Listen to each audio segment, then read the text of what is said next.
Gostaria de agradecer a todas por estar aqui com vocês, principalmente ao presidente Carlos Ferreira, pelo convite, o Claudinei, diretor, a Procuradoria Especial da Mulher, na pessoa da doutora Ana Veterinária, e toda a sua equipe, a Deise e a Priscila.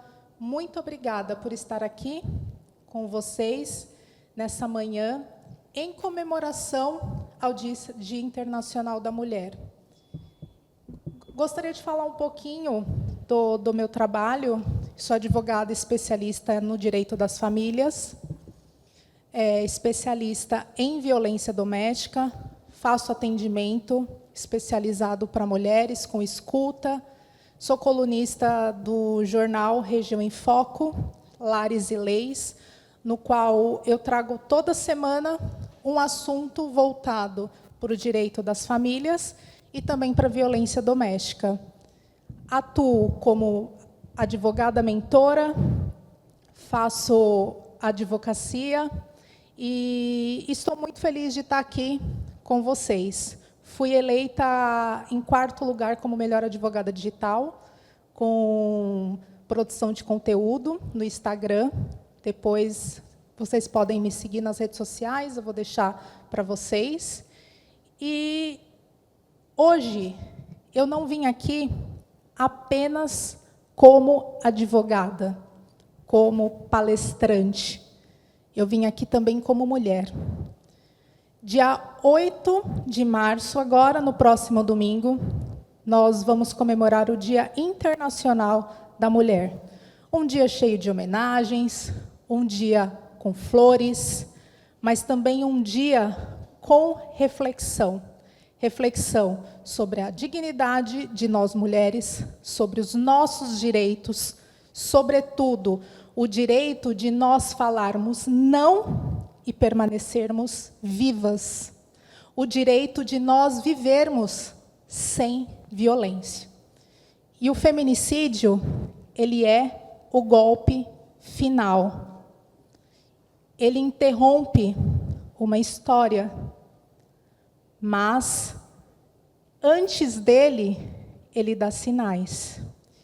E hoje eu vim trazer para vocês como reconhecer esses sinais, quando o amor vira um risco, e como nós vamos reconhecer o relacionamento tóxico, sinais de que estamos no alerta. E quero falar um pouquinho, eu trouxe o slide para vocês, para a gente acompanhar. Quero falar sobre a violência. A Lei Maria da Penha, ela trouxe que a violência doméstica, ela é tudo aquilo que coloca em risco, em xeque, a integridade física, moral, psicológica da mulher. Quando a mulher encontra-se em risco dentro da sua família ou com pessoas de íntimo afeto, que pode ser amigos, vizinhos que você tem um relacionamento de íntimo afeto, irmãos, é considerado violência doméstica. E a lei, ela traz alguns tipos de violência. A violência, muitas vezes, ela não é apenas a física. Algumas mulheres que eu vou atender, que eu atendo em centro especializado de mulheres, atendo muitas clientes diariamente, vítimas de violência, e quando eu indago, falo, vocês vivem num relacionamento com violência? Elas me respondem, não, doutora, eu nunca apanhei.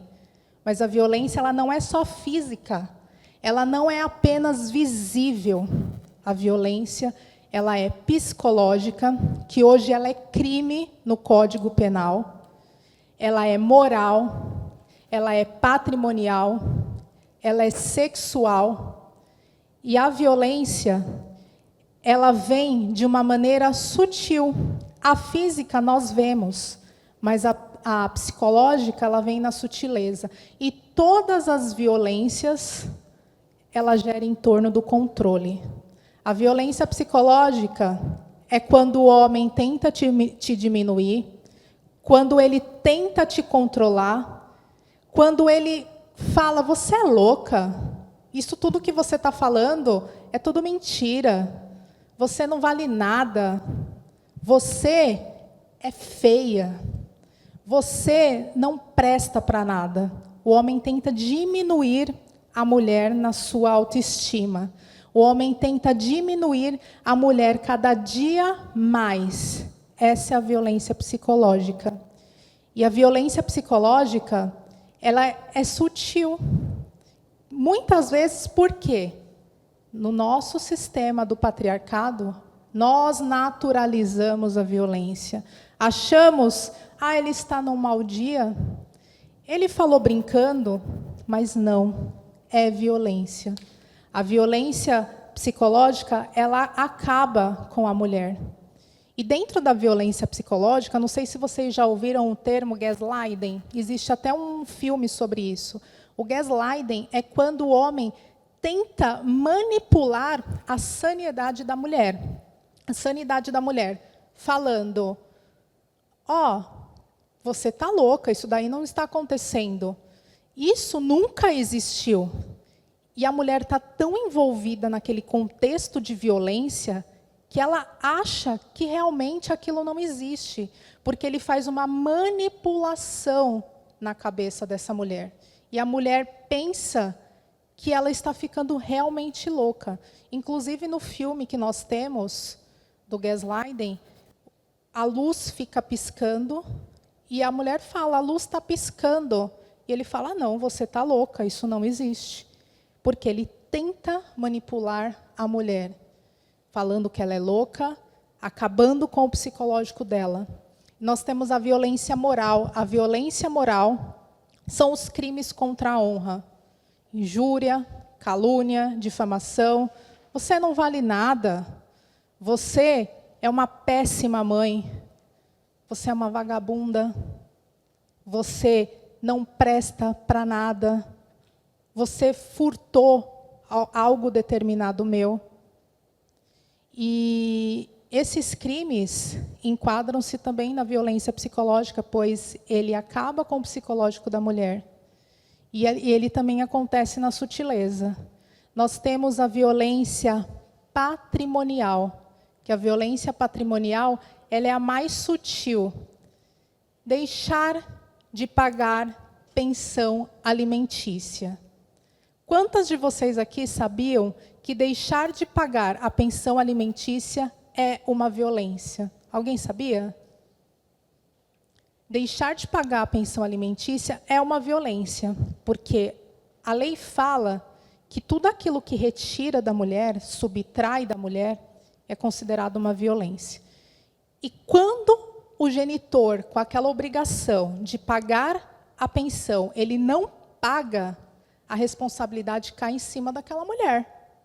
E isso é violência, violência patrimonial. Ai, amor, deixa que eu cuido das nossas contas. Você é muito gastona. Uma cliente uma vez falou isso para mim. Ai, doutora, fui comer uma comida japonesa e o meu marido brigou comigo, porque ele que cuida das nossas contas. Aí eu falei, mas você não trabalha? Eu trabalho, mas como ele falou que eu sou gastona e a gente precisa comprar uma casa, ele não deixa eu ter acesso à conta. Então, eu tenho que pedir para ele, para eu poder comer, que é um restaurante caro, e ele deixa ou não. Isso é violência. E muitas de nós conhecemos mulheres que vivem isso, que o homem não deixa trabalhar. Eu vou te dar uma vida de princesa. Não que a mulher não possa escolher ficar em casa, porque a mulher ela pode escolher ficar em casa e cuidar dos filhos, mas isso tem que ser por ela, não por uma obrigação. O homem fala, você não vai trabalhar, eu vou manter a casa. A mulher não ter acesso à sua conta. A destruição de documentos, destruir RG, destruir passaporte, tudo isso é violência patrimonial.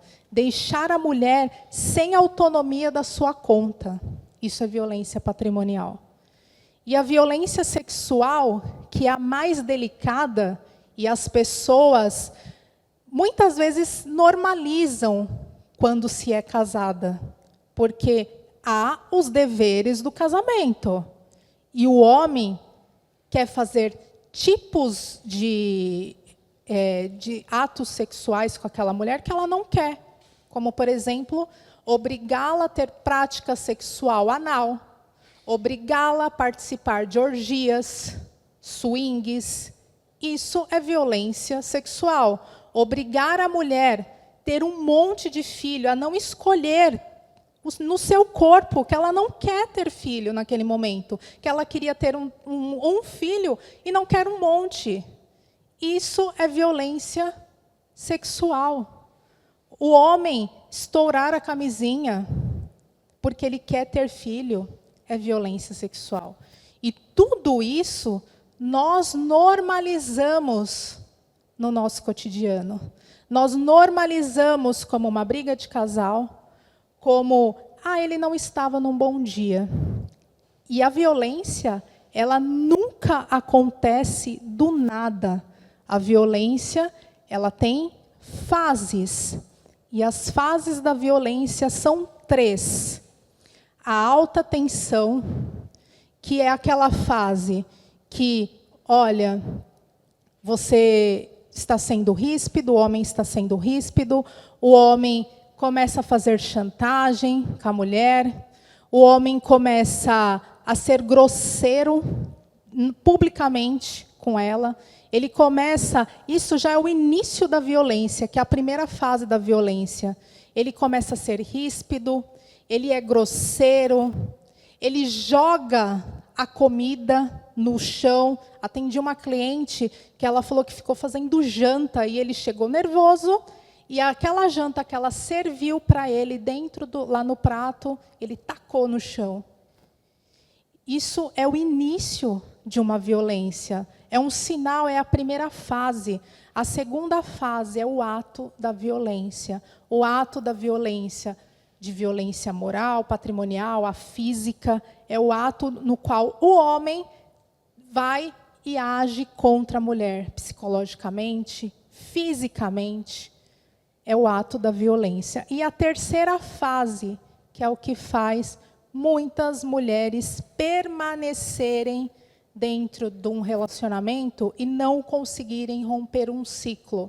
Romper o ciclo porque tem filhos pequenos, romper o ciclo porque tem uma dependência emocional e uma dependência financeira. É a fase do arrependimento, que é a fase lua de mel, tecnicamente falando. Depois que ele começou com a rispidez, o ato da violência, ele se arrepende. E ele fala, amor, nós temos filhos, vamos considerar. Nós temos uma vida, nós somos casados há 20 anos, há 30 anos. Isso tudo é uma bobeira. Isso tudo é coisa da sua amiga que fica enchendo sua cabeça com lorotas. Me perdoa, vamos ficar juntos, eu nunca mais vou fazer isso. E a mulher perdoa. Perdoa, porque não é fácil você ter dependência emocional, dependência financeira, filhos pequenos, não saber para onde ir, e você ter que depender daquele homem para tudo. E essa fase é a que confunde a mulher. Confunde a mulher no sentido de ela não romper a violência. E o que o agressor ele quer? Ele quer tirar a rede de apoio da mulher, tirando os amigos, com isolamento, mulheres que muitas vezes moram em algum local do estado e eles levam para outro, para ela não ter nenhuma estrutura para pedir ajuda. E na fase lua de mel, é a fase que mulheres acham, ele melhorou, graças a Deus, doutor, agora ele está bem, ele mudou. Mas uma coisa eu vou falar para vocês, o agressor nunca muda. Nunca muda. E eu posso falar isso não porque Eu, tecnicamente, estudo sobre isso, sou advogada, mas eu vivi na pele isso. E não muda. Muito pelo contrário. A violência, segundo os estudos, segundo a estatística, e segundo o que as mulheres vivenciam, ela potencializa, ela vira um espiral da violência. E cada dia mais é pior. Porque o ciclo é como se fosse uma roda. Vem a primeira fase, a segunda e a terceira. Ele pediu perdão, vai para a primeira fase novamente. Aí vai para o ato da violência e vai para a lua de mel. E isso vai cada dia mais no espiral da violência, potencializando o que leva ao feminicídio. Antes, os sinais foram dados: a rispidez, deixar de usar batom, guardar os perfumes. Essa semana eu vi uma notícia nas redes sociais de uma soldado que foi morta, uma menina linda, e o homem não deixava o seu agressor usar perfume, escondia batom. Isso é um identificador de que há violência, que os homens, o agressor, ele tem em nós, mulheres, posse, propriedade, e é isso que nós precisamos enxergar. É isso que a gente precisa romper a violência, que a violência ela tem fases. Se ela está no indicador da fase, que é a primeira fase de rispidez, proibir você de usar batom, proibir você de ir nos seus pais, proibir você de trabalhar, de qualquer coisa, saia desse relacionamento, porque isso não vai mudar, ao contrário, vai potencializar e levar ao feminicídio. Gente, está um absurdo o número de feminicídio no estado de São Paulo, no Grande ABC. Todos os dias, não tem um dia que nós ligamos a televisão e não tem uma mulher morta. Por quê? Porque ela falou, não, eu não quero mais estar nesse relacionamento, e ela morreu. Foi o caso da moça aqui, perto de nós, em São Bernardo, que ela pediu ajuda, ela tinha medida protetiva, e ainda assim, a medida protetiva não impediu esse homem. Câmeras não impedem. O homem deu 61 socos no rosto de uma mulher com câmera. Precisamos reconhecer os sinais. O feminicídio ele é o golpe final, mas existe sinais que podemos evitar, como o violentômetro. Eu trouxe aqui no... Nós temos também aqui panfletinhos, e eu trouxe aqui no slides, que é o início de você ter um alerta quando você precisa agir. Chantagem, ciúmes excessivo, proibição de usar batom, proibição de você estudar, proibição de você estar entre amigos, te humilhar. Quando você ver esses sinais, cuidado. Cuidado, porque não é um relacionamento saudável. É um relacionamento tóxico. O homem que te vê como propriedade, posse, saia, mulher. Porque ninguém consegue mudar ninguém. Nós tivemos recentemente o caso do Dado Dolabella, que é um reincidente em violência doméstica, e a mulher se relacionou com ele, uma moça se relacionou com ele, e todo mundo estava contra essa mulher. Ai, porque ela é pior do que ele. Gente, mulheres que estão na dependência emocional acham que o amor dela vai ser capaz, comigo vai ser diferente. Quantas de nós aqui, se eu for perguntar para cada uma de nós, que soubemos quem viveu em violência e sabia do histórico daquele homem, sabia que ele era um agressor, vai falar, eu achava que ele ia mudar. Então, quando você vir uma desqualificação, humilhação, ciúmes excessivo, culpa, fique atenta, cuidado. O ato da violência, para você reagir quando o controle, porque o controle ele rege tudo. Todas as fases da violência é regida pelo controle. Porque ninguém controla ninguém. Ninguém tem o poder, a posse, a propriedade de ninguém. Machucar, destruir bens, empurrar, brincar de bater. Nunca aceite isso. Reaja. Beliscar. E o alerta. Confinar. Ameaçar com objetos. Dar murro na mesa. Dar murro na porta. Mutilar. Ameaçar de morte. Matar. Feminicídio. Nós deveríamos, todos os dias, olhar para isso quando nos envolvemos em um relacionamento, seja ele relacionamento heterossexual ou homossexual, porque é reconhecido também a violência em casais homossexuais, tanto na parte feminina quanto na parte masculina. Nós devemos olhar isso daqui todos os dias, para nós e para orientar as pessoas. Que, como eu disse anteriormente, o Dia da Mulher não é só sobre dar flores, tirar foto, homenagens, mas é também da gente ficar atenta, de nós reivindicarmos os nossos direitos, o direito de dizermos não, eu não quero, não, eu não aceito o controle da minha conta, não, eu não aceito ter de ficar sem trabalhar, não, eu não aceito. E nós deveríamos, todos os dias, olhar isso e saber que estamos sendo controladas, vivendo sob violência. E mulheres que vivem nessa violência, que morreram de feminicídio, pediram ajuda e devem pedir ajuda. Quando a mulher estiver em risco, a Lei Maria da Penha, ela nos protege com a medida protetiva. A medida protetiva, ela é como se fosse uma liminar proibindo o agressor de se aproximar da mulher. O que está sendo banalizado pelos agressores. Mas nós devemos, sim, pedir ajuda.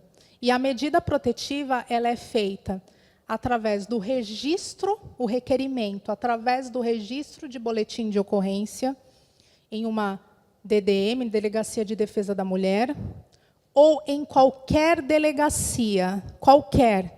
Não existe. Teve cliente que no final de semana, porque infelizmente, embora a lei fala que a Delegacia de Defesa da Mulher deva funcionar 24 horas, nós não temos ainda. É raro ter delegacia que funcione 24 horas. Em qualquer delegacia, pode registrar o boletim de ocorrência. E se não for o registro de boletim de ocorrência em uma DDM, que seja na DDM online. Quando você registra o boletim de ocorrência, rapidamente, uma pessoa, o escrevente, o escrivão, o investigador, entra em contato com você, encaminha para o juiz, porque ele tem um prazo de 48 horas até 48 horas para analisar. Você pode não querer fazer o boletim de ocorrência por vergonha de não querer se deslocar, de querer fazer, não conseguir por maneiras técnicas. Você pode procurar diretamente a Defensoria Pública, o Ministério Público, um advogado ou a vara especializada em violência doméstica. Hoje nós temos, graças a Deus, aqui em Santo André, a vara especializada. E a mulher que não for registrar o boletim de ocorrência, que virem até vocês, vocês podem orientar, ou ir na defensoria, ou ir direto no Ministério Público em casos graves, ou ir direto na vara especializada, que aquele requerimento vai ser feito, porque a prioridade é a proteção da mulher, proteger a mulher da violência. Quantas de vocês aqui sabiam que a medida protetiva dá para ser pedida sem o registro de boletim de ocorrência? Alguém sabia? Então, mulheres, quem vir até vocês, podem fazer esse encaminhamento. O encaminhamento da mulher até a vara especializada, que está aqui próximo de nós, Defensoria Pública. O que não pode é deixar uma mulher desprotegida, deixar uma mulher sem proteção. E nós, como operadora de direito, vocês como servidoras, tentar ajudar mulheres a visualizar quando está em situação de um relacionamento tóxico. Porque entre nós devemos ter empatia, que às vezes não existe. E as pessoas, quando vão ouvir a mulher, falam: mas ela está ali porque ela quer, ela sabe que ele não presta, e ela está nessa situação porque ela é mulher de malandro, porque ela gosta. Não, é muito difícil você romper um ciclo de violência. Como é muito difícil você pedir ajuda. A mulher que decide ir no Vem Maria, por exemplo, eu falo do Vem Maria porque é o que tem aqui em Santo André, que é o centro de acolhimento a mulheres em situação de violência, é porque ela não aguenta mais. É vergonhoso uma mulher, e eu falo por mim, falar: eu fui vítima de violência. Ele dominava a minha conta, ele me bateu, ele me estuprou. Eu fui fazer uma palestra em uma OAB um dia, e depois que eu terminei de fazer a palestra, uma advogada me procurou nas redes sociais e ela falou que ela vivia violência sexual, que ela era estuprada todos os dias pelo seu companheiro, e ela tinha vergonha de falar isso. E que ela percebeu que era inaceitável e que ela precisava dar um basta. E é sobre isso que nós estamos aqui. É sobre isso que nós devemos proclamar no Dia Internacional da Mulher. De ajudarmos mulheres a romper esse ciclo da violência. Romper o ciclo de mulheres que estão sofrendo. E é importante ter a rede de apoio. A rede de apoio através de um psicólogo, porque sem a terapia, sem o acompanhamento, quem vive em violência, todos os tipos de violência que nós falamos aqui, elas não conseguem sair sozinha, precisa ter um acompanhamento. E nós temos isso aqui, mais uma vez falando, estou falando do Vem Maria, mas existem em vários, praticamente em todos os municípios, centros de acolhimento a mulheres. Nós temos aqui na cidade de São Paulo, a Casa da Mulher Brasileira. Nós temos um centro de acolhimento lá, e nós temos o Vem Maria, que tem psicólogo, assistente social, tem o encaminhamento para abrigos, porque às vezes não basta ter a medida protetiva, como nós temos visto no noticiário. Precisa de um abrigo, e o abrigo ele é sigiloso, e as mulheres lá do Vem Maria, a responsável do Vem Maria, faz todo esse encaminhamento. Então, ter a rede de apoio, de centros especializados em mulheres, psicólogos, pedir ajuda através do 180, o 180 é um centro de atendimento à mulher, pedir ajuda através da Patrulha Maria da Penha. Nós temos a Patrulha da Penha também aqui em Santo André.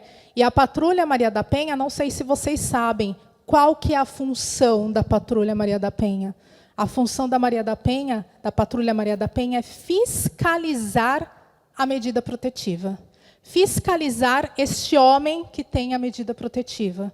Embora a lei, em abril de 2025, nós temos uma lei que todos os homens, todas as mulheres que têm a medida protetiva contra o agressor deveria usar a tornozeleira eletrônica, mas infelizmente nós não temos ainda, acredito que aqui em Santo André também não tem, em São Paulo também está difícil de ter, e a Patrulha Maria da Penha ela funciona para isso, para fiscalizar, ajudar.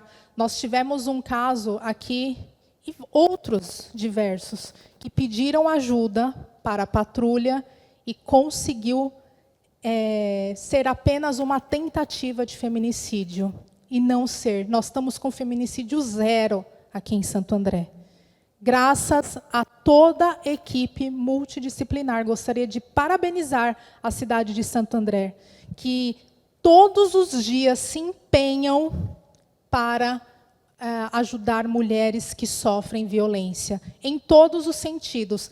cada equipe, cada uma de nós, a Procuradoria Especial da Mulher, cada uma de nós com o seu papel de ajudarmos mulheres a sair desse ciclo e a não morrerem. A Patrulha Maria da Penha tem feito um trabalho extraordinário nesse sentido, de fiscalização. Então, é importante a gente saber do papel de cada um dentro da nossa cidade, para poder ajudar mulheres. E não ser apenas mais um. Ah, o problema não é meu. Não, o problema é nosso. A violência é um problema da sociedade, e a gente não pode se esquivar. Quando a urgência é 190, o telefone do 180 é um centro de atendimento à mulher que vai fazer os encaminhamentos, mas 190 é quando há a urgência. As DDMs e o Centro Especializado da Mulher e também a Vara Especializada. E, para finalizar, eu queria fazer com vocês o sinal de ajuda. Vocês, como servidoras, nós muitas vezes estamos na rua e tem mulheres que ficam em situação de violência, não tem como pedir ajuda, porque esse sinal ele foi criado em 2020, na pandemia. Na pandemia, mulheres que precisavam ser socorridas estavam confinadas dentro dos seus lares com os agressores, e elas não tinham como pedir ajuda. E uma ONG no Canadá fez esse sinal para mulheres pedirem através ou das redes sociais, através de outras pessoas. Isso aconteceu, o primeiro sinal que foi, que nós ficamos sabendo, foi na Espanha, que a mulher fez esse sinal na farmácia, na presença do agressor, de maneira discreta. Abrir a palma da mão, pressionar com o dedão e fechar. A mulher que faz esse sinal, ela está pedindo ajuda. Ela está pedindo socorro. E hoje nós temos em vários locais, não sei se algumas de vocês já viram, em restaurantes, em banheiro. Eu fui para o Maranhão recentemente no Fonavide, e dentro do banheiro tinha um recadinho falando que mulheres que sofrem violência, para falar uma determinada palavra, a palavra X, e não podia divulgar essa palavra, que lá a equipe do hotel já estava preparada para ajudar essa mulher. E é sobre isso. Nós aqui, vocês servidoras, na Câmara de Santo André, pode acontecer de uma pessoa passar por aqui e fazer isso. E quando for fazer isso, o nosso papel é imediatamente contatar a polícia, tentar ajudar essa mulher, se conseguir, porque a gente não sabe se o agressor está portando armas, se é perigoso, mas isso é responsabilidade nossa. E se nós conseguirmos identificar esses sinais, as fases da violência, nós conseguiremos romper o ciclo da violência antes que ele se potencialize. Conseguimos diminuir o feminicídio, que é evitável, sim, evitável, como palestras como estas, como o nosso papel, como propagação em redes sociais. E se uma de vocês, de cada uma de vocês, mulheres, saírem daqui hoje, sabendo os riscos, sabendo os sinais, sabendo identificar quando o amor vira um risco, porque amar não é controlar, amar não é bater, amar não é propriedade e amar não é posse. Se uma de vocês daqui, como em todas as palestras que eu faço, saírem daqui sabendo isso e conseguindo ajudar uma mulher, tudo que nós falamos aqui hoje, para mim, já valeu a pena. Muito obrigada.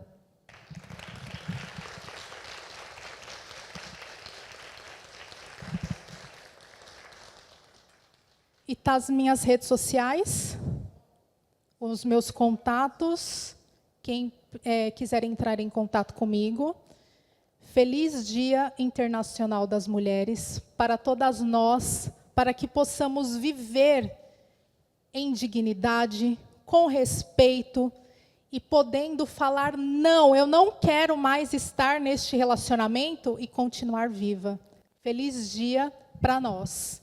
Vamos fazer o sinal?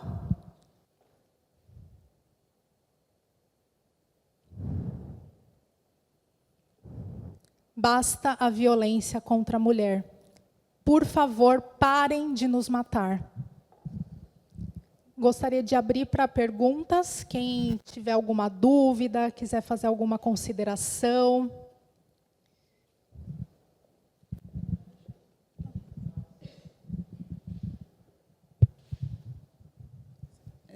Meu nome é Carmen Jane.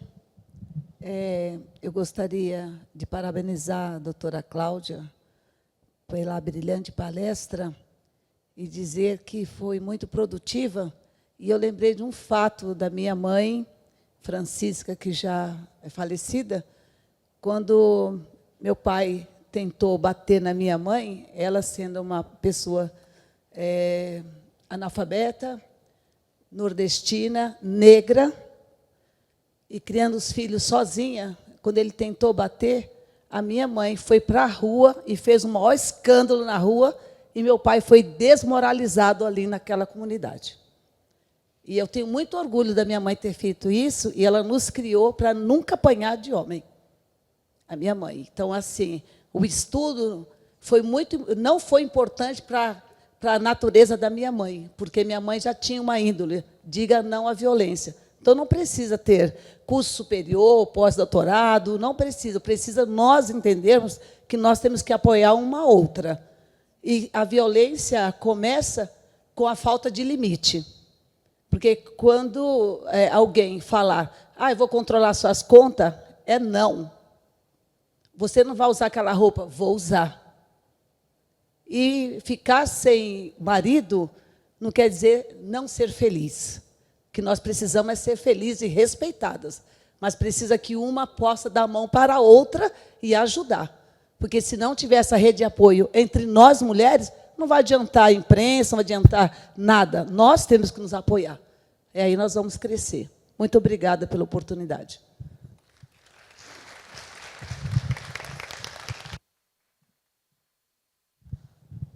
Não é para me filmar, não, sua praga. Eu não tenho liberdade, não é não. Doutora, gostaria de agradecer em nome das procuradoras, da Deise, da Priscila e de todas as funcionárias aqui da casa pela palestra, pelo alerta, que eu acho que nunca é demais, sempre é muito importante. Algum ponto da palestra sempre nos toca ou nos faz lembrar de alguma conhecida que vive realmente essa situação de alerta e já de violência realmente, que não é só a violência física, mas a violência moral, patrimonial. Recente, recebi uma amiga que me relatou, né, várias situações que você hoje nos apresentou, e eu fiquei numa situação assim constrangedora. Ela com filho adolescente, então a gente não sabe muitas vezes como orientar. Tem o Vem Maria, tem outras casas de acolhimento, mas quando você tem um filho já que passou, tem acho que uma idade específica ainda para o acolhimento, né, da criança junto com a mãe, ou não? Não tem. Independe da idade, ele pode... Faz o acolhimento hoje em dia até dos pets. Tá, dos pets também, né, que tem o espaço. Isso. Mas independe da idade do... Se a mulher ela vive com aquela criança, com aquele adolescente, dentro do mesmo ambiente, eles estão em risco, o acolhimento é feito para a família. É feito para a família. Sim. Então, já mais uma orientação que eu já irei fazer saindo daqui. Aí precisa fazer a triagem, lá no... Falo aqui no caso de Santo André, porque cada local tem o seu modo administrativo, e aí eles vão pesquisar para fazer o abrigo, porque no abrigo, a mulher que fica no abrigo, ela fica sem celular, ela fica incomunicável. Nem nós sabemos onde fica esse abrigo, porque é sigiloso. Tá. E um outro ponto, que é uma das lutas do meu mandato, já desde a outra gestão, é a Delegacia da Mulher 24 horas. Isso é extremamente importante, ter o acolhimento, ter um atendimento diferenciado, a escuta diferenciada, a agilidade no processo. Então, já fiz ofícios para governador, prefeito e continuarei até nós termos esta delegacia aqui na nossa região. Perfeito. E o outro ponto que eu vejo de maior fragilidade das mulheres é a dependência financeira. Então, realmente é muito difícil quando você depende do salário do agressor e sair de casa, abandonar o lar. Por isso que eu também coloquei aqui na casa, então gostaria de te contar 2 projetos de lei. Um já foi aprovado, o outro ainda em tramitação, que é para garantir, né, vagas para as mulheres vítimas de violências nos cursos de capacitação técnicas oferecidos pela prefeitura e também na frente de trabalho. Porque se essa mulher não tiver uma profissão e não tiver uma garantia depois de emprego, ela se torna mais dependente do agressor. Não tem a sua vida, o controle da sua vida. Então, acho que, fora todos os alertas, nós precisamos batalhar cada vez mais para que essa mulher tenha o controle da própria vida, a sua liberdade financeira, né, a sua independência, e realmente isso acho que encoraja as mulheres. Conversando com mulheres que sofrem violência, elas me relatavam isso. O maior medo, é claro, né, do feminicídio, que é o final de todo o ciclo que ela passou, mas o medo de não conseguir sustentar a si própria e a própria família. Então, uma luta que nós temos que ter, todas nós. Você vai falar agora, né, meu amor? Oi? E eu gostaria de, dentro dessa fala, E também... a tornozeleira, acho que para todos, né? Tornozeleira para todos. Nós vemos gastos públicos com tanta coisa que não seria tão necessário. Eu falo, a tornozeleira é equipamento de extrema necessidade. Tem que entrar e essa sempre... lei foi de abril de 2025. Nós já estamos indo para abril de 2026. E não tem para todo mundo. São Caetano está batalhando para colocar lá, que é uma cidade menor, e está difícil. Porque Priscila vai falar. É o Estado que disponibiliza. Eu gostaria de fazer um adendo, falando sobre a sua fala, que eu percebo também, quando eu atendo minhas clientes, quando eu atendo assistidas, de nós sermos atendidas por mulheres.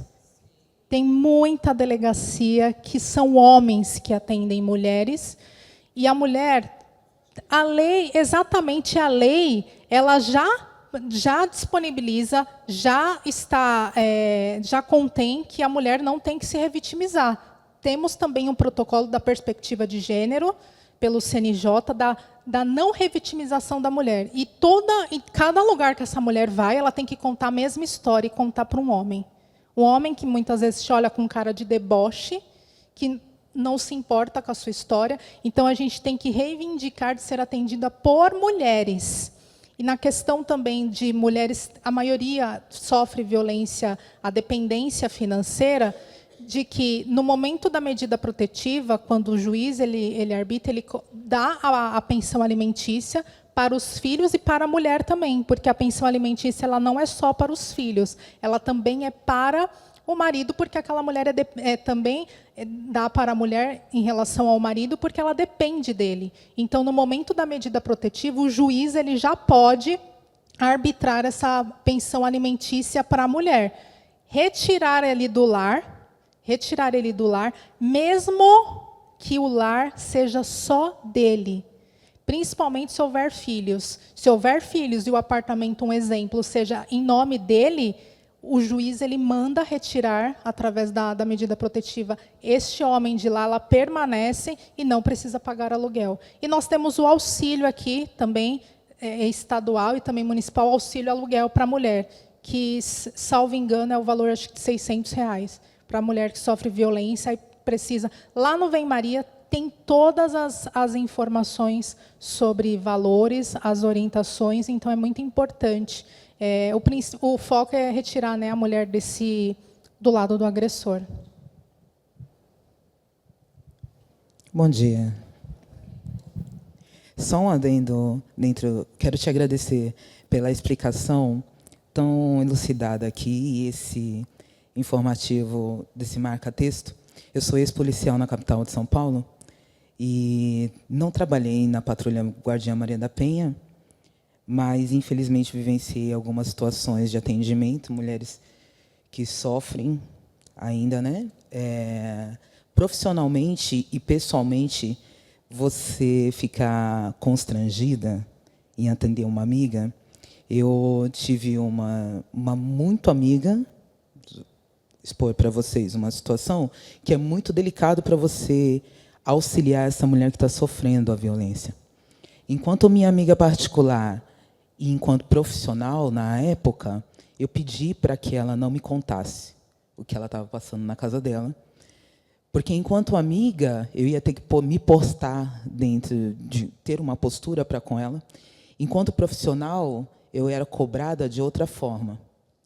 Então, ela sofria violência de estupro e agressões físicas. E, quando ela me disse, era visível isso mesmo sem ela falar, porque a mudança de comportamento é muito claro. Então, às vezes, você está passando por um processo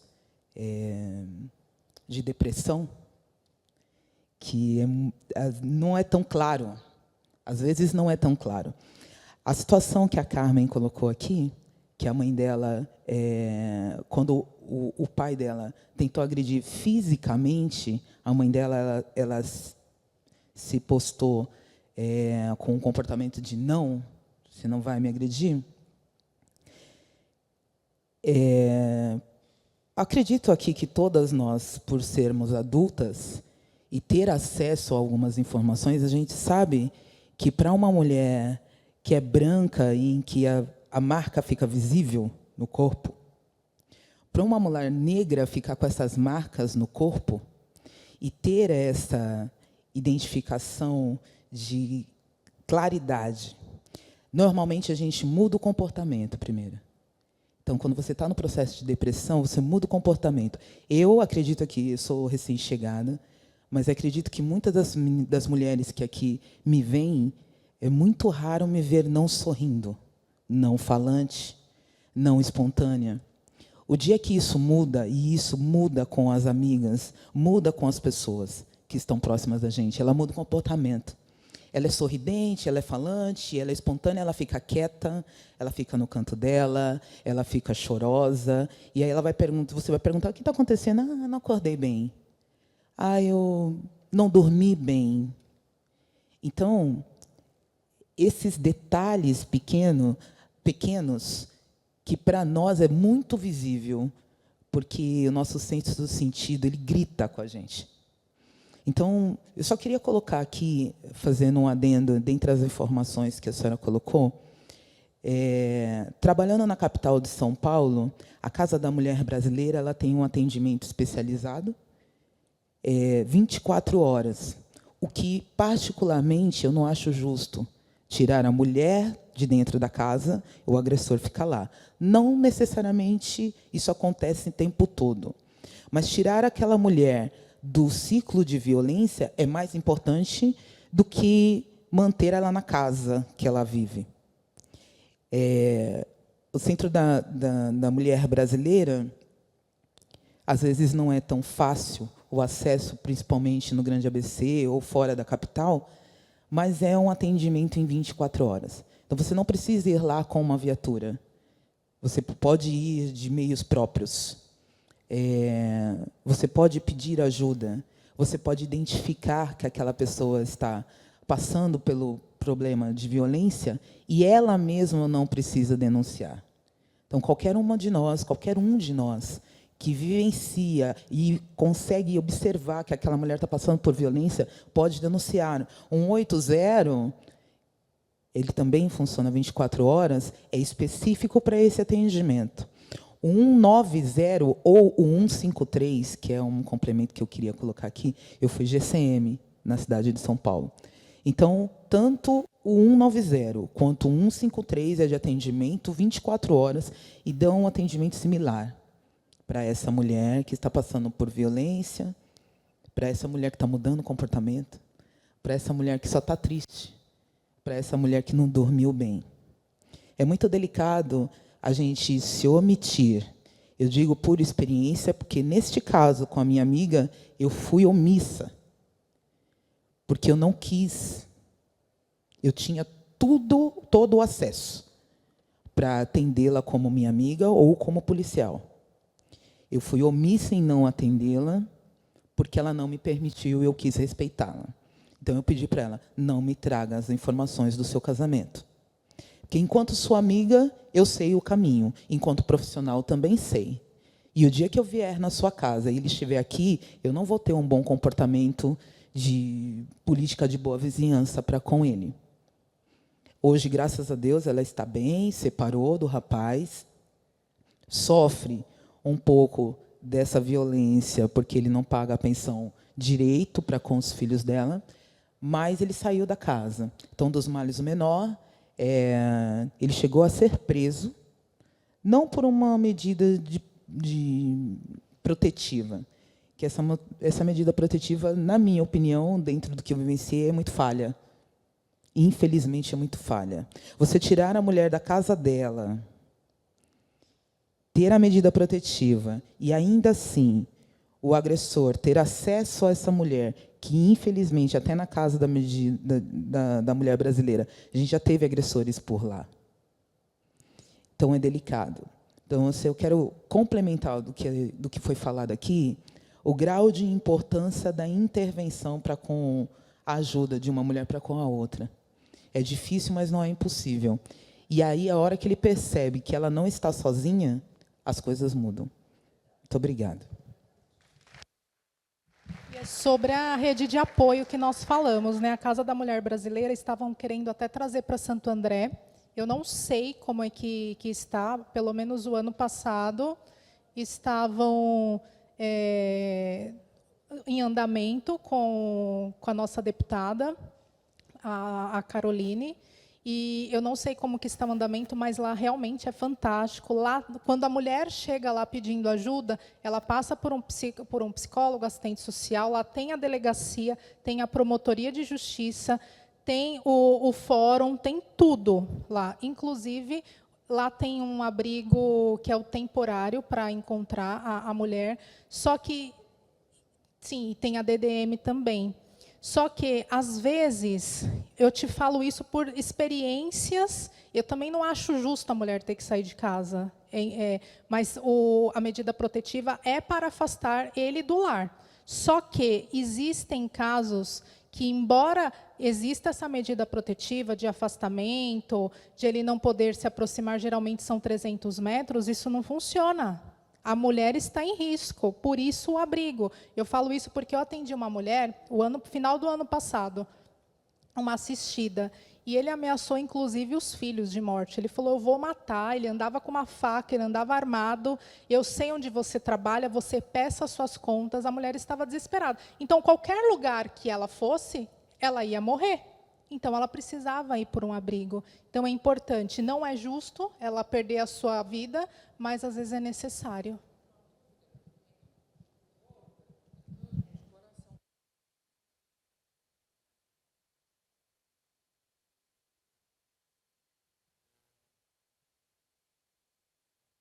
Tornozeleira, a mulher tem algum dispositivo? Então, mas tem algum dispositivo ou aciona a polícia por conta de endereço? Mas ela fica com o dispositivo também, ou não? Existe a medida. O dispositivo que está perto da mulher é o botão do pânico, que aqui em Santo André... É o botão. Isso, aqui em Santo André é instalado pela... Isso, é o ANA. Aqui em Santo André ele é instalado pela patrulha. Isso, a partir do momento que tem a medida protetiva, eles entram em contato, aciona.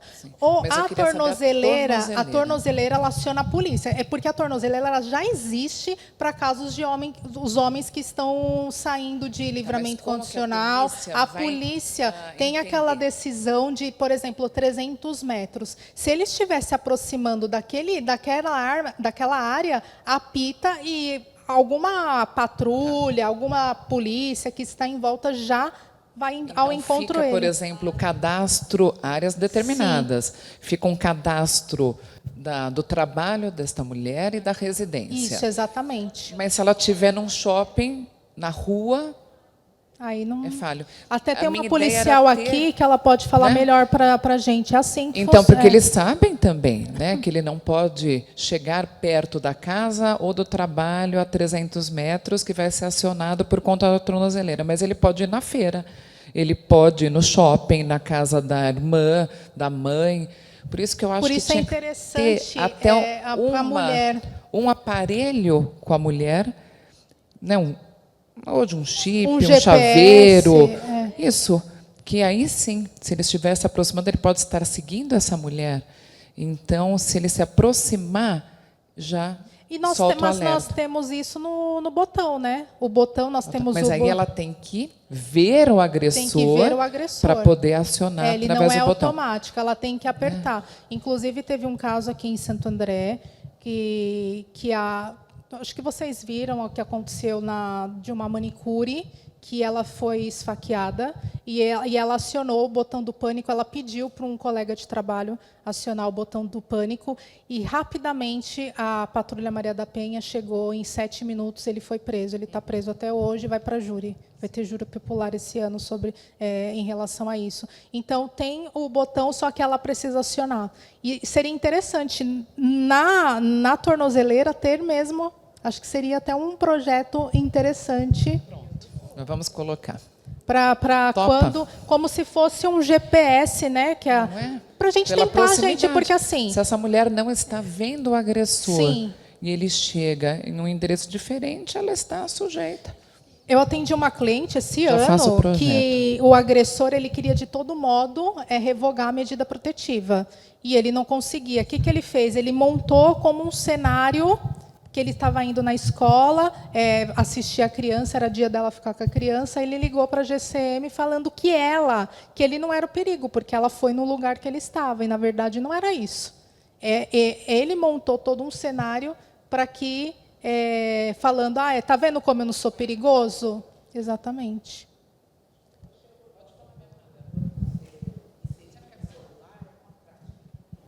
Mas tem no celular. Tem o SP Mulher, que é pelo GovBR, que ele vai na PM, direto pela PM. E cada município tem o seu. Aqui em Santo André é o ANA, que ele tem um aplicativo específico.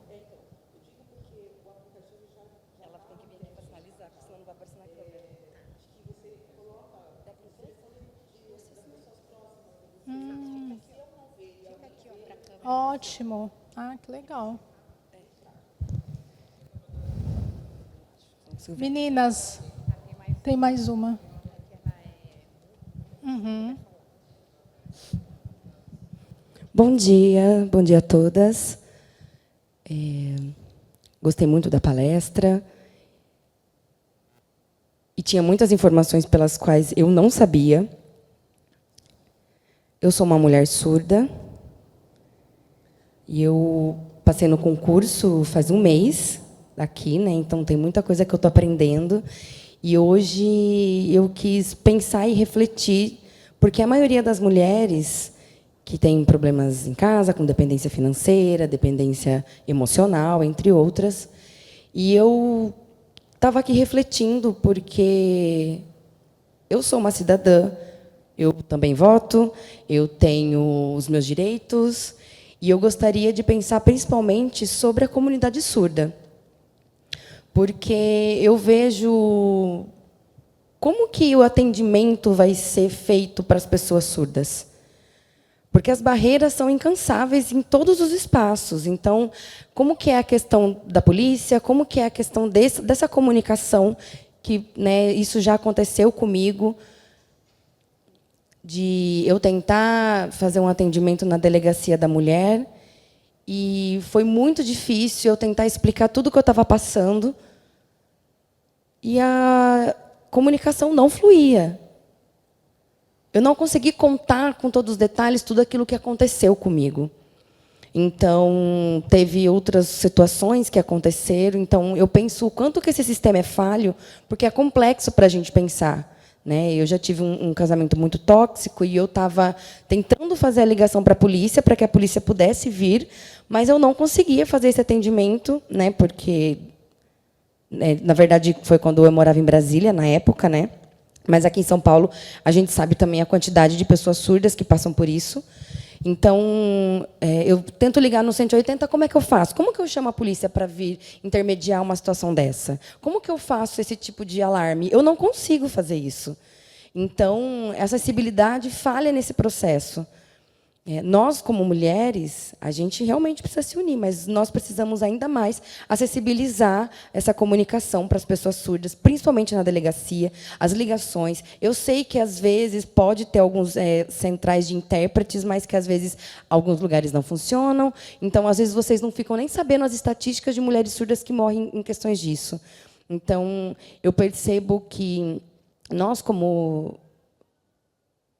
a gente aparece ali entendendo só mulheres mais conhecidas, ou que são filhos de políticos, ou que são mulheres mais da mídia, mas vocês não olham também para a minoria e para as pessoas com deficiência, principalmente mulheres negras com deficiência, mulheres surdas, né? Então, nós precisamos trabalhar mais juntas em relação a isso, para melhorar e ampliar cada vez mais a atenção para essas pessoas, principalmente para as pessoas surdas, porque nós sempre somos vistos por últimos, sempre estamos em último caso.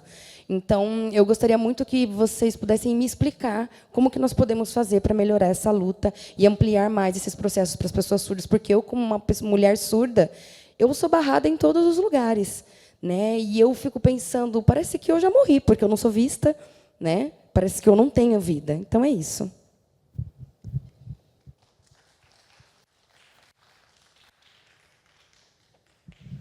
É lamentável, né? A gente, acho que em todas as profissões e atendimentos do serviço público, a gente tinha que ter a especialidade, as pessoas aptas para esse atendimento. E acho que, doutora Ana, mais um projeto aí, mais uma inclusão para essas mulheres que realmente não estão na estatística. Imagina pedir ajuda, se é tão difícil uma pessoa que não tem deficiência pedir ajuda porque não consegue, porque é um homem que atende, e muitas vezes fala, olha, não é caso de medida protetiva, você vai resolver lá na vara de família, que é o que acontece, vai fazer o boletim de ocorrência no online ou presencial. Não é caso não, é na vara de família. E a violência doméstica é onde? Aí nós temos que pedir direto para o juiz sem o boletim de ocorrência. Imagine com essas mulheres que não conseguem ser entendidas, se expressarem, porque não tem pessoas capacitadas. Eu acho que, doutora Ana, passo a bola para você para poder a gente, né, fazer esse projeto de lei atendendo essas mulheres que sofrem violência, que é da comunidade de deficiência auditiva, que é tão importante e estão morrendo.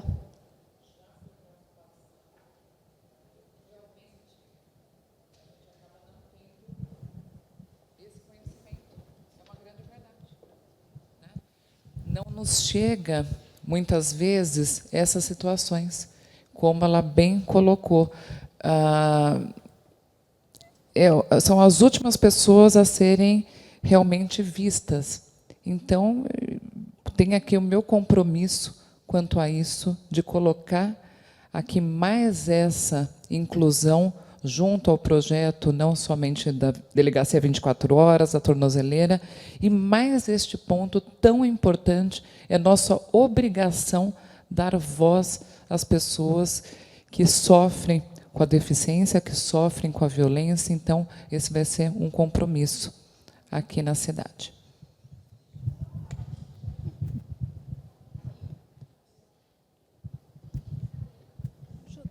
Você traduz para mim? Tá, só rapidamente. Camila, eu lamento muito por tudo isso que você passou. E me coloco à disposição, se você precisar de algum tipo de ajuda. E peço desculpas em nome de todos, por conta de não conseguir, naquele momento, ter te ajudado. E, se você precisar de mim, eu me coloco à disposição. Falar, Cláudia, é que agora nessa palestra apareceu muitas camadas, né?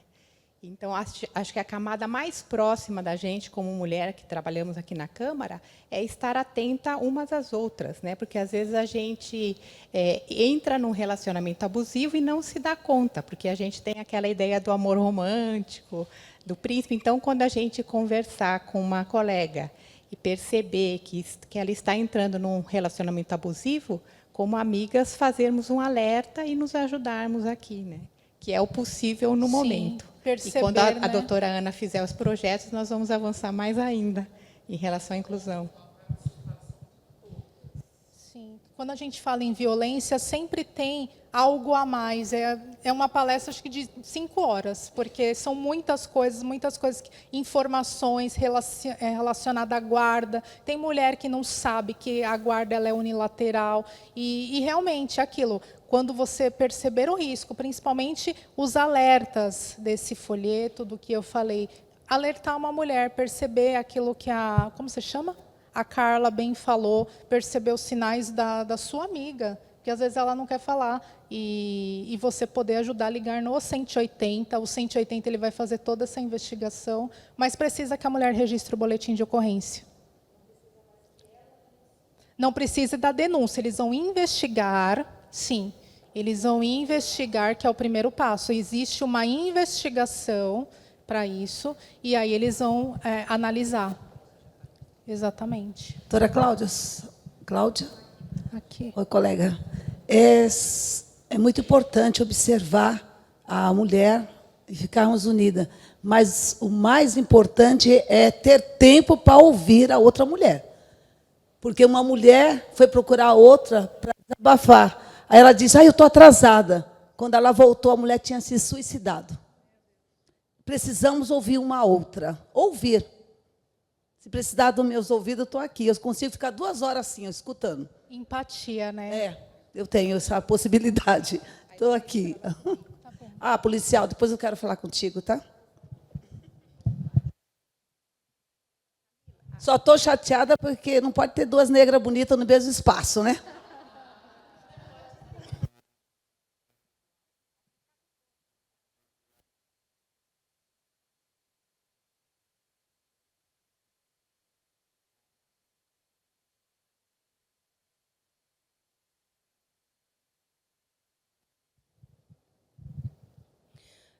Eu voltei aqui só para complementar, porque eu sei que algumas pessoas sabem, outras não, mas quando a gente fala sobre a questão de Libras, a Libras ela não é uma linguagem, então a Libras ela é considerada uma língua aqui no nosso país. Porém, às vezes vocês pensam que talvez o surdo, na hora de sinalizar, não tem voz, né? Mas as nossas mãos, elas também gritam, as nossas mãos também ecoam.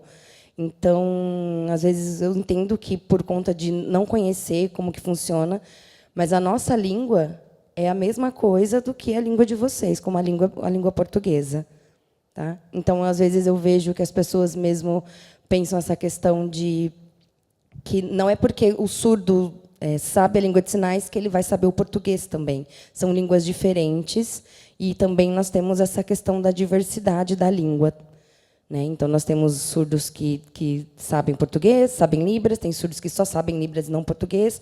Então, nós temos essa diversidade dentro da nossa própria comunidade, tá? É só para complementar, e eu gostaria muito de agradecer a todos vocês.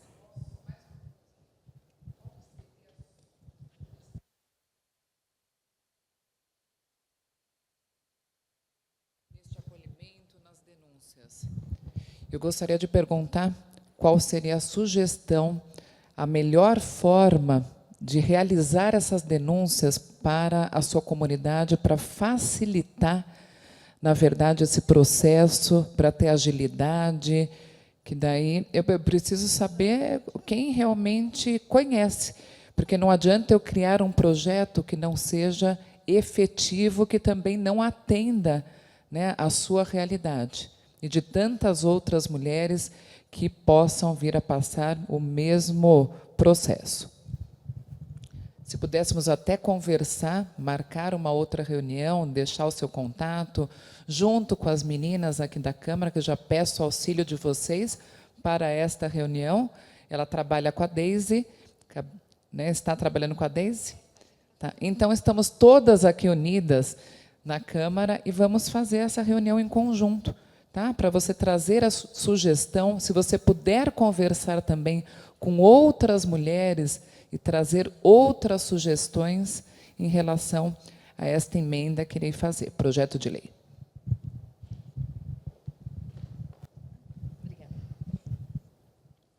Bom, qualquer dia que você quiser, a gente pode conversar, a gente fala especificamente sobre isso. Eu posso trazer também outras mulheres, né? Dependendo de quem, né? Não posso prometer tantas mulheres, mas eu já conversei com muitas mulheres, né? Muitos relatos eu também já recebi, e eu posso fazer mais, né? Trazer mais isso, e a gente pode refletir para entender qual que vai ser o melhor acolhimento para nós mulheres. Quais são as possibilidades que a gente pode fazer, porque a acessibilidade ela não é uma coisa pronta, né? Ela tem várias nuances e várias vertentes que a gente precisa ir melhorando. Então, assim como eu expliquei da diversidade, né? A pessoa que nem deficiente auditivo e pessoa surda são diversidades diferentes. Então, são profundidades de níveis de surdez diferentes, são pessoas que não utilizam de língua de sinais, ou pessoas que têm uma perda parcial. Então, são muitas nuances dentro da própria comunidade. Né? E já me aconteceu de me sentir desesperada em tentar auxiliar as pessoas, e o ouvinte fala assim para mim: liga lá no 0800, liga lá no 180, né? Porque antigamente tinha sabe aquele telefone que tinha para pessoas surdas, né? Desde acho que a gente acho que você já viu, né? Acho que no shopping, não sei, porque tinha um telefone para pessoa surda que ela tinha que ficar digitando ali. E como que a pessoa vai ligar, sendo que ela é uma pessoa surda? Hoje, com os meios tecnológicos, a gente usa ele como aliado para a gente, né? Então, porque nós somos visuais. Então, a tecnologia nos auxilia para isso, nos deu um maior alívio por conta de muitas coisas. Então, assim, o desabafo pela nossa língua, utilizando a língua de sinais, as nossas mãos para desabafar, e ter um intérprete que tenha ética profissional, que tenha escuta também, né? Então, a gente precisa ter essas vertentes também na parte dos profissionais que vão atuar. Então, são vários passos para a gente conseguir ter um atendimento que seja digno para a mulher surda. Então, a gente pode, sim, fazer aí, criar esses processos, e a gente vai conversando.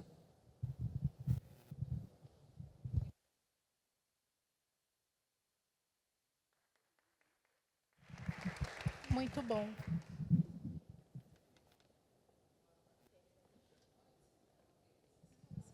Eu só queria fazer uma pergunta.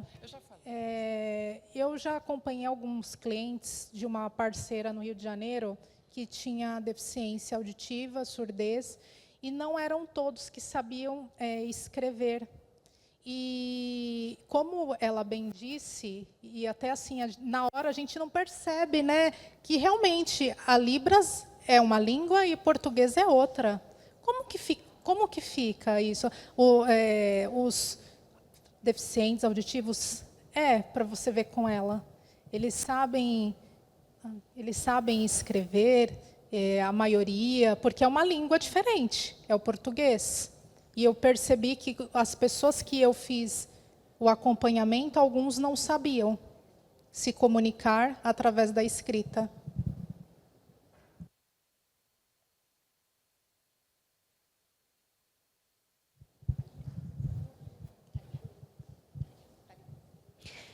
Na verdade, eu vou explicar assim, são duas coisas diferentes, né? O meu caso, né, eu, Camila, eu utilizo as duas línguas, né? Eu sou bilíngue. Eu utilizo a Libras e o português, mas a Libras, assim, no meu caso é o seguinte: foi minha mãe que me ensinou, e aí eu consegui evoluir, mas tem alguns surdos que, quando já nasce, a família, às vezes, tipo, não tem estrutura, não tem uma base. Quando ele vai crescer, por exemplo, ele vai assim, vai só sinalizar, vai ser um surdo que só vai falar Libras sinalizante.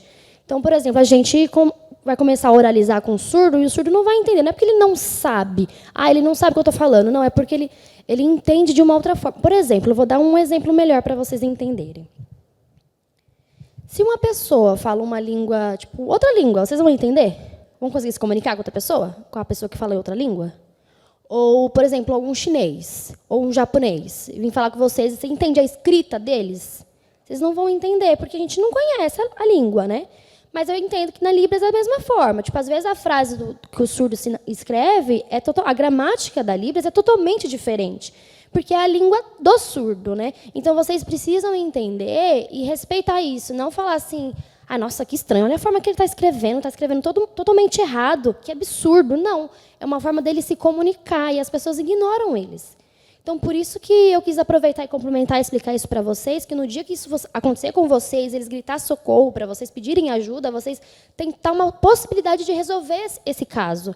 Então, assim, é isso que eu quero, tentar, tipo, continuar nessa luta, porque já aconteceu comigo de uma surda assim chorar muito, e eu tentar, tipo, a surda passar para mim e eu intermediar a conversa. Mas não é sempre que eu posso fazer isso, porque eu tenho meu tempo, meu trabalho. Às vezes, por exemplo, acontece, tipo, acontece alguma coisa, eu falo assim, chefe, eu vou falar para o meu chefe, né, o supervisor, assim, ó, meu amigo precisa de uma ajuda, né, eu preciso ir lá ajudar ela. Ela fala assim, problema seu, não é na sua hora, agora o seu horário é de trabalho. Como que eu vou resolver e ajudar uma amiga que precisa de mim para poder se comunicar? Então, como que eu posso fazer isso? O meu chefe, meu supervisor, não vai entender esse lado. Então, esse é um grande problema para a gente.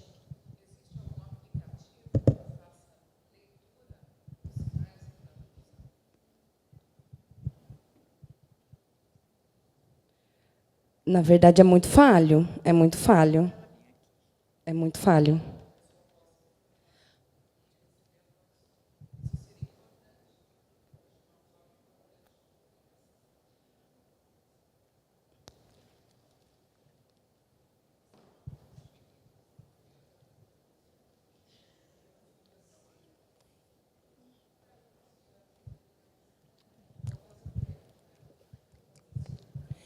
Então, na verdade, só para vocês, né, para critério de conhecimento, na minha opinião, às vezes eu vejo assim muitos surdos que baixam, às vezes pessoas que querem aprender aplicativos, mas alguns aplicativos eles possuem avatares. Então, por favor, já aviso vocês para não fazerem isso, porque é um robô que ainda não é humanizado, né? É um robô.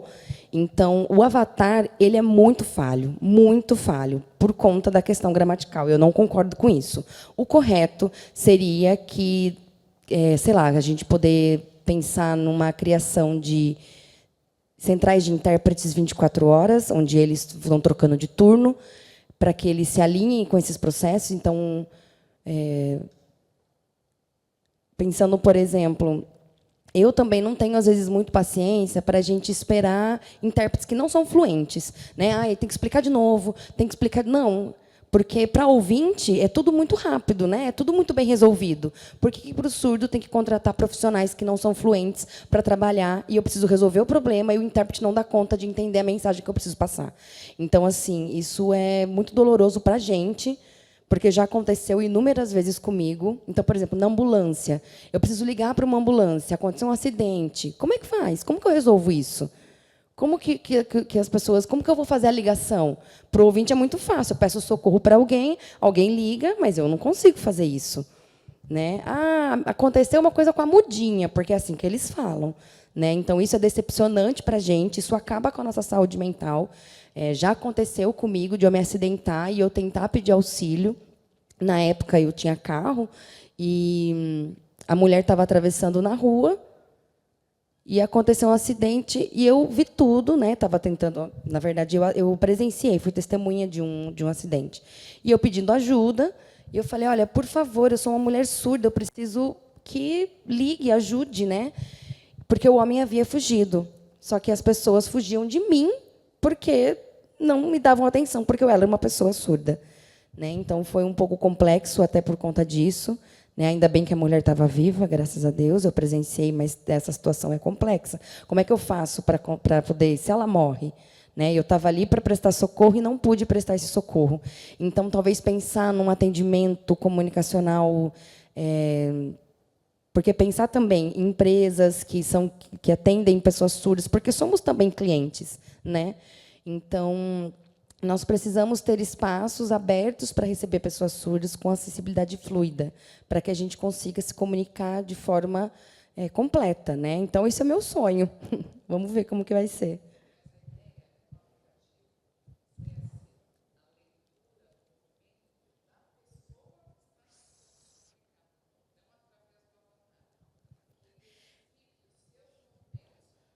Não, acho que isso não tem. Seria talvez a possibilidade, quem sabe, aí, tecnologicamente pensando, né? Porque tem.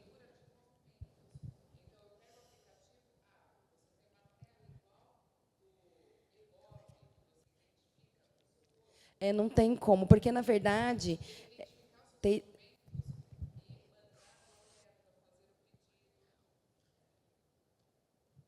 mas isso daí seria um processo demorado. Se eu preciso fazer uma coisa urgente, teria que ser uma central 24 horas. Se fosse de madrugada, né? Se for fora de um horário comercial. Então, por exemplo, né? Então, todos os lugares estão fechados, que ninguém me responderia, né? Então, teria que ser em real time, né? Ter uma videochamada com uma pessoa para que ela fizesse ali automaticamente os contatos externos.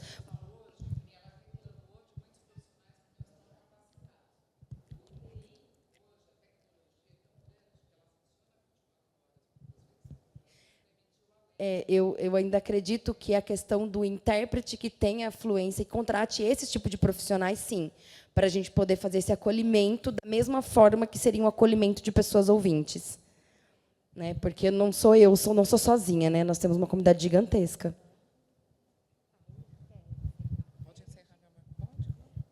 Gente, então, foi um tema bem interessante, a gente está divergindo para outro, que acho que a gente vai precisar fazer um outro dia. Mas agradecer a doutora Cláudia, a doutora Ana, e a presença de todo mundo aqui pela ótima palestra e ótimo bate-papo.